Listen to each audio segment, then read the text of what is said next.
파곡자 환자분, 노화가 원인이 될 수도 있지만 특정 질환이 신장 기능에 영향을 미칠 가능성도 있습니다. 그래서 지금 이 경고 신호를 무시하면 안 됩니다. 먼저 생활 습관부터 개선해 보시는 게 중요합니다. 제가 잠을 잘 주무실 수 있는 수면법을 알려드리겠습니다. 이대로만 해보세요. 안녕하세요. 저는 서울에 사는 69세 박옥자입니다. 오늘 이 자리를 빌려 여러분께 제 이야기를 들려드리려 합니다. 혹시 여러분도 새벽 2시나 3시쯤 잠에서 깨는 일이 자주 있으신가요? 나이가 드니 당연한 거겠지 하고 넘기셨던 적은요? 저도 그랬습니다. 그런데요, 이게 단순히 나이 때문만은 아니더라고요. 저는 처음엔 나이 드니 잠이 줄어드는구나 하고 생각했어요. 하지만 점점 새벽에 깨는 일이 잦아졌고 다시 잠들기가 너무 힘들더군요. 그 시간이 길어질수록 낮 동안 피로는 쌓이고 일상생활에도 영향을 미쳤어요. 기억도 잘 안 나고 작은 일에도 짜증이 나더라고요. 처음엔 병원에 가는 것도 망설여졌어요. 그냥 노화 때문이라고 생각했거든요. 그런데 딸아이가 엄마 이거 그냥 넘어가면 큰일 난다며 병원을 권유했어요. 결국 검사를 받았는데 결과를 보고 정말 놀랐습니다. 새벽에 깨는 일이 단순히 나이 때문이 아니라 신장과 혈당 문제에서 비롯된 거였거든요. 거기에 갑상선도 약간 문제가 있다고 하더군요. 의사 선생님께서 말씀하시길 이런 문제가 수면의 질을 떨어뜨리고 몸 전체에 영향을 준다고 하셨어요. 저는 그날부터 제 몸이 보내는 신호를 무시하면 안 된다는 걸 깨달았습니다. 혹시 여러분도 저처럼 새벽마다 잠에서 깨어나 왜 이러지? 하며 고민하셨다면 이 영상이 도움이 될 거예요. 지금부터 제가 겪었던 일들과 병원에서 배운 해결 방법들 그리고 생활 속에서 적용한 팁들을 하나씩 알려드릴게요. 끝까지 들어주시면 여러분께도 큰 도움이 될 거라 믿습니다. 그리고 이 영상이 마음에 드셨다면 좋아요와 구독, 알림 설정도 부탁드려요. 그럼 이제 새벽 각성의 원인부터 이야기해 보겠습니다. 함께 알아볼까요? 병원에 가서 제가 새벽에 자주 깨는 이유가 신장 문제와 관련이 있다는 사실을 알게 됐어요. 그날 의사 선생님과의 대화가 아직도 생생히 기억나요. 파곡자님, 요즘 밤에 화장실을 자주 가시나요? 저는 고개를 끄덕이며 대답했죠. 네, 거의 매일 새벽에 한두 번은 꼭 깨요. 그러고 나면 다시 잠드는 게 너무 힘들어요. 선생님께서 차트를 보시며 말씀하셨어요. 그게 신장 기능이 약해졌기 때문일 가능성이 큽니다. 신장은 우리 몸의 수분과 전해질 균형을 맞추는 중요한 역할을 하는데 나이가 들면 이 기능이 점점 약해질 수 있어요. 특히 밤중에 소변을 자주 보게 되면 수면이 중단되고 몸에 피로가 쌓이게 됩니다. 저는 조금 당황하면서 물었어요. 그러면 이게 그냥 노화 때문이라는 말씀이세요? 아니면 제가 뭘 잘못해서 그런 건가요? 선생님이 고개를 저으며 답하셨죠. 노화가 원인이 될 수도 있지만 특정 질환이 신장 기능에 영향을 미칠 가능성도 있습니다. 그래서 지금 이 경고 신호를 무시하면 안 됩니다. 먼저 생활 습관부터 개선해 보시는 게 중요합니다. 병원에서 돌아와 이 이야기를 친구인 영숙이에게 털어놨습니다. 영수가 나 병원 갔더니 새벽에 자꾸 깨는 게 신장 때문일 수도 있대. 영숙이가 놀란 표정으로 대답했어요. 진짜? 나도 요즘 새벽에 화장실 자주 가는데 그게 신장 문제라고? 그러게 말이다. 신장이 약해지면 수분 조절이 잘 안 돼서 밤중에 화장실 가는 일이 늘어난다더라. 영숙이는 한숨을 내쉬며 말했어요. 그럼 우리 같은 나이에 그런 거 다 오는 거야. 뭐 특별히 조심해야 되는 건 없어. 의사 선생님이 저녁 늦게 물을 너무 많이 마시지 말라고 하시더라. 그리고 하복부를 따뜻하게 하면 효과가 좋대. 찜질팩 같은 거 써보라고. 그날 저녁 딸아이에게 이 이야기를 전하니 딸아이가 바로 찜질팩을 주문해 줬어요. 엄마, 요즘 화장실 자주 가시는 것도 이것 때문이었군요. 찜질팩 쓰면 좀 나아질 거예요. 밤에 물도 조금만 드세요. 그날부터 매일 밤 자기 전에 따뜻한 찜질팩을 아랫배에 올려놓고 있었더니 신기하게도 화장실 가는 횟수가 줄어들었어요. 며칠 뒤 친구 영숙이가 전화를 걸어왔어요. 옥자야, 너 찜질팩 그거 진짜 효과 있더라. 나도 며칠 써봤는데 확실히 밤에 덜 깨는 것 같아. 저는 웃으며 대답했죠. 그치? 나도 처음엔 반신반의했는데 쓰고 나니 확실히 좋아졌어. 이거 꾸준히 쓰면 신장이 좀 더 편해질 것 같아. 영숙이는 감사하다며 말했어요. 옥자야, 내 덕분에 나도 요즘 밤잠 좀 제대로 잔다. 우리 이제는 이 방법으로 건강 잘 지켜보자. 이처럼 작은 생활 습관의 변화만으로도 새벽에 깨는 문제를 많이 개선할 수 있다는 걸 깨달았어요. 신장이 보내는 경고 신호를 무시하지 말고 작은 습관부터 바꿔보는 게 정말 중요하다는 걸 배웠습니다. 다음으로는 신장 문제 외에 또 다른 새벽 각성의 원인인 혈당 문제에 대해 이야기해 볼게요. 신장 문제와 함께 제가 병원에서 들은 두 번째 원인은 혈당 문제였습니다. 그날 의사 선생님과 나눈 대화가 아직도 잊히지 않아요. 박옥자님, 검사 결과를 보니 혈당 수치가 약간 높습니다. 혹시 저녁 늦게 단 음식을 드시는 일이 있으신가요? 저는 머뭇거리며 대답했어요. 가끔씩 과일이나 떡 같은 걸 먹기는 하는데 설마 그것 때문인가요? 선생님께서 고개를 끄덕이며 말씀하셨어요. 네, 잠자는 동안에도 우리 몸은 에너지가 필요합니다. 혈당이 너무 높거나 낮아지면 몸에서 각성 신호를 보내 잠을 깨우게 되죠. 저녁 늦게 단 음식을 먹으면 혈당이 급격히 올라갔다가 떨어지면서 새벽에 깨어날 가능성이 커집니다. 집에 돌아와 딸아이에게 이 이야기를 전했더니 딸아이가 깜짝 놀라며 말했어요. 엄마, 그래서 제가 밤늦게 떡 먹지 말라고 했잖아요. 그게 다 혈당 때문이었네요. 그러게 말이다. 떡이랑 과일이 그렇게 영향이 큰 줄 몰랐어. 딸아이가 걱정스러운 얼굴로 물었어요. 엄마, 그러면 이제 저녁엔 뭘 드셔야 되나요? 너무 허기져서 잠 못 드시는 것도 문제잖아요. 저는 의사 선생님이 말씀해 주신 내용을 떠올리며 대답했죠. 선생님이 취침 12시간 전에 가벼운 간식을 먹으라고 하시더라. 아몬드 몇 알이나 따뜻한 우유 같은 거. 그게 혈당을 안정적으로 유지하는 데 좋대. 딸아이가 고개를 끄덕이며 말했어요. 좋아요. 그럼 제가 간단히 먹을 간식들 준비해 둘게요. 떡 대신 몸에 좋은 걸로요. 그날부터 저는 밤에 과일이나 떡 대신 따뜻한 우유 한 잔을 마시기 시작했어요. 신기하게도 그렇게 하니 새벽에 깨는 일이 점차 줄더라고요. 그리고 깨더라도 다시 잠들기가 한결 쉬웠어요. 며칠 뒤 딸아이가 간식을 준비해주며 말했어요. 엄마, 이제는 밤에 잠 잘 주무시겠죠? 제가 간식 관리는 철저히 할 테니까 이제부터는 더 신경 쓰지 마세요. 저는 웃으며 대답했죠. 그래, 내가 이렇게 챙겨주니 정말 든든하다. 앞으로도 이대로 잘 해볼게. 그날 이후로 저는 저녁 간식을 바꾸는 작은 변화만으로도 수면의 질이 얼마나 좋아질 수 있는지 깨달았습니다. 혈당 관리가 이렇게 중요한 줄 정말 몰랐어요. 다음으로는 갑상선 문제와 새벽 각성의 관계에 대해 이야기해 보겠습니다. 갑상선이 어떻게 우리의 수면을 방해할 수 있는지 함께 알아보시죠. 병원에서 제가 알게 된 세 번째 원인은 갑상선 문제였습니다. 솔직히 말하면 갑상선이라는 단어조차도 병원에서 처음 들어봤어요. 그런데 이 작은 장기가 우리 몸과 수면에 그렇게 큰 영향을 미친다니 놀라웠죠. 의사 선생님께서 진단 결과를 설명해 주시며 물으셨어요. 박옥자님, 새벽에 깰 때 심장이 두근거리거나 초조한 느낌을 받으신 적 있나요?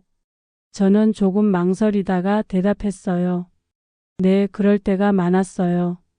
그냥 제가 잠결에 이상한 꿈을 꾼 건가 싶기도 했는데요. 선생님께서 고개를 끄덕이며 말씀하셨어요. 집으로 돌아와 딸아이에게 이 이야기를 전했더니 딸아이가 깜짝 놀라며 물었어요. 엄마, 그럼 심장이 두근거리는 게 다 갑상선 때문이었다는 거예요? 그러게 말이다. 선생님이 갑상선 이상이 있으면 몸이 밤새 긴장 상태를 유지해서 잠들기 어려울 수 있다고 하시더라. 딸아이가 걱정스러운 얼굴로 말했어요. 그래서 선생님이 치료는 약과 생활습관 개선을 병행해야 한다고 하셨다. 특히 스트레스를 줄이는 게 중요하대. 딸아이가 고개를 끄덕이며 대답했죠. 그날 이후로 저는 딸아이와 함께 스트레스 해소를 위해 소소한 일들을 시작했어요. 음악을 들으며 가볍게 몸을 풀고 밤에는 따뜻한 차 한 잔으로 긴장을 푸는 습관을 들였죠.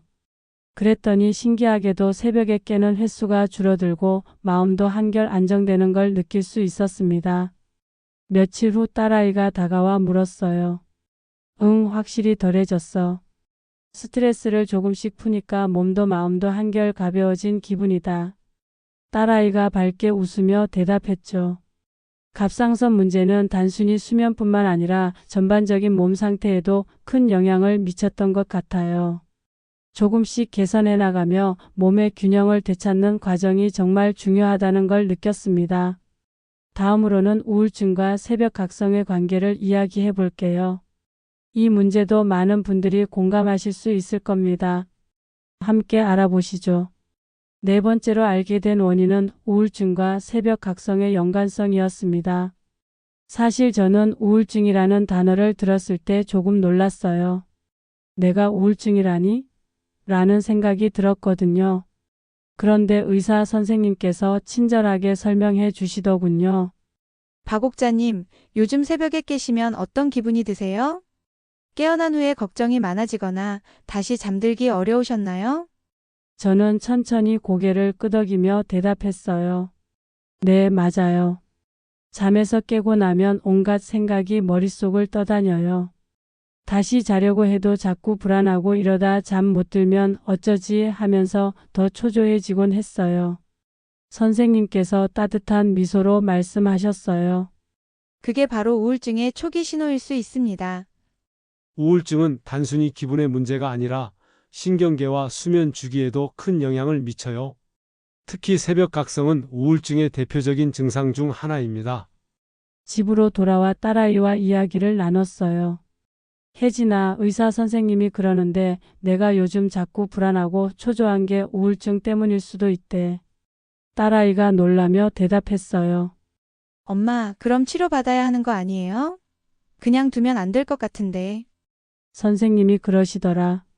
치료도 중요하지만 일단은 가족들과 대화를 많이 나누고 햇볕을 쬐는 시간을 늘려보라고 하셨어. 가벼운 산책도 추천하시고. 딸아이가 밝은 목소리로 대답했죠. 엄마, 그럼 우리 아침마다 동네 한 바퀴 돌아요. 제가 시간 맞춰서 같이 걸어드릴게요. 그날부터 딸아이와 함께 매일 아침 산책을 나갔어요. 따뜻한 햇볕 아래에서 걷다 보니 마음이 조금씩 편안해지는 걸 느낄 수 있었어요. 그리고 산책을 마치고 집으로 돌아오면 딸아이와 함께 차 한 잔을 마시며 이야기를 나눴죠. 소소한 일상이었지만 그 시간이 저에게는 큰 위안이 되었어요. 며칠 후 딸아이가 물었어요. 응, 정말로 좋아졌어. 내 덕분에 마음이 한결 가벼워졌고 새벽에도 깨는 일이 많이 줄었어. 딸아이가 웃으며 말했죠. 우울증은 단순히 기분 탓으로 넘길 문제가 아니었습니다. 가족들과의 대화와 함께 작은 습관을 바꿨을 뿐인데도 새벽 각성과 불안감이 정말 많이 줄어들었어요. 다음으로는 스트레스와 자율신경 실조의 관계에 대해 말씀드릴게요. 이 문제도 많은 분들에게 익숙한 이야기일 수 있습니다. 함께 알아보시죠. 다섯 번째로 알게 된 새벽 각성의 원인은 스트레스와 자율신경 실조였습니다. 솔직히 말하면 스트레스가 수면에 그렇게 큰 영향을 줄 줄은 몰랐어요. 저는 그냥 나이가 들면 피곤해서 몸이 이상해지는 거라고 생각했거든요. 그런데 의사 선생님의 설명을 듣고 생각이 완전히 달라졌습니다. 박옥자님, 요즘 스트레스를 좀 많이 받고 계신가요? 저는 선생님의 질문에 약간 당황하며 대답했어요. 글쎄요, 특별히 큰일은 없었는데 요즘 가끔 이유 없이 초조하고 답답한 느낌이 들긴 했어요.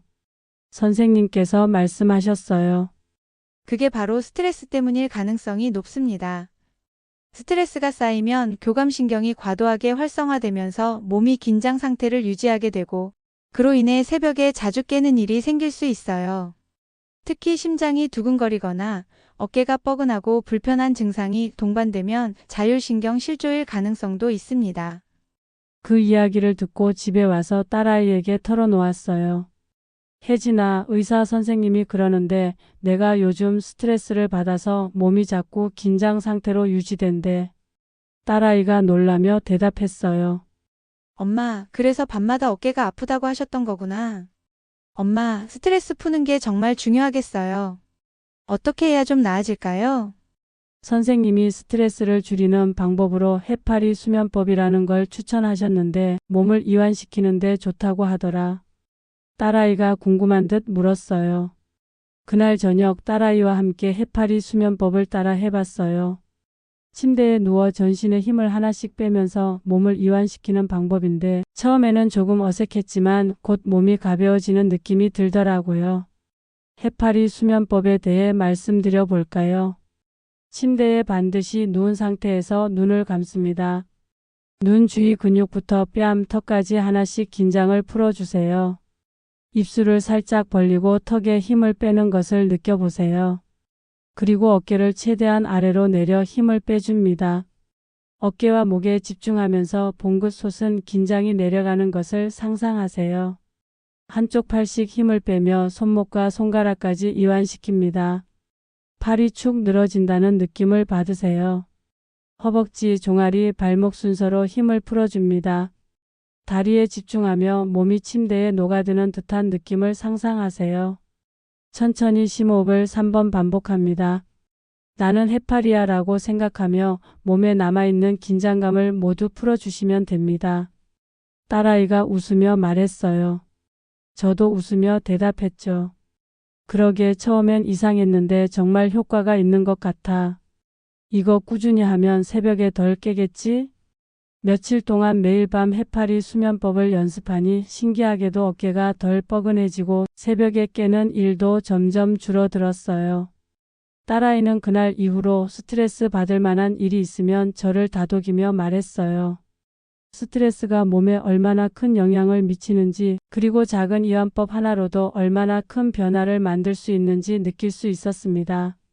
다음으로는 제가 경험한 모든 이야기를 정리하며 마무리하겠습니다. 함께 결론으로 넘어가 볼까요? 오늘 제가 말씀드린 새벽 각성의 5가지 주요 원인 잘 기억하시겠죠? 신장 문제, 혈당 문제, 갑상선 이상, 우울증, 그리고 스트레스와 자율신경 실조. 이 모든 원인이 단순히 수면의 불편함을 넘어 우리 몸이 보내는 경고 신호일 수 있다는 점을 꼭 기억하셔야 합니다. 하지만 다행히도 이러한 문제들을 개선할 방법이 있습니다. 저도 작은 생활 습관의 변화를 통해 수면의 질이 얼마나 좋아질 수 있는지 직접 경험했거든요. 지금부터 제가 실천했던 수면 개선 팁들을 정리해 드릴게요. 저녁 늦게 과식하거나 단 음식을 피하기. 저녁 식사를 가볍게 하고 취침 12시간 전 따뜻한 우유나 아몬드 같은 간단한 간식을 드시면 혈당이 안정되어 숙면에 큰 도움이 됩니다. 수면 환경 조성하기. 침실은 어둡고 조용하게 유지하세요. 블루라이트를 차단하기 위해 취침 1시간 전에는 전자기기 사용을 멀리하고 조명을 어둡게 바꾸는 것도 좋은 방법입니다. 해파리 수면법 실천하기. 이 방법은 제가 의사 선생님께 추천받고 딸아이와 함께 꾸준히 연습했던 수면법이에요. 침대에 반드시 누워 얼굴, 어깨, 팔, 다리 순서대로 전신에 힘을 빼는 겁니다. 이완된 상태를 유지하면서 봄날의 호수에 떠 있는 카누를 상상하거나 칠흑 같은 어둠 속 해먹에 누워 있는 모습을 그려보세요.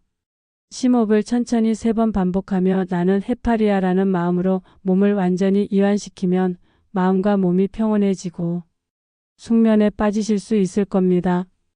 규칙적인 운동과 햇볕 쬐기.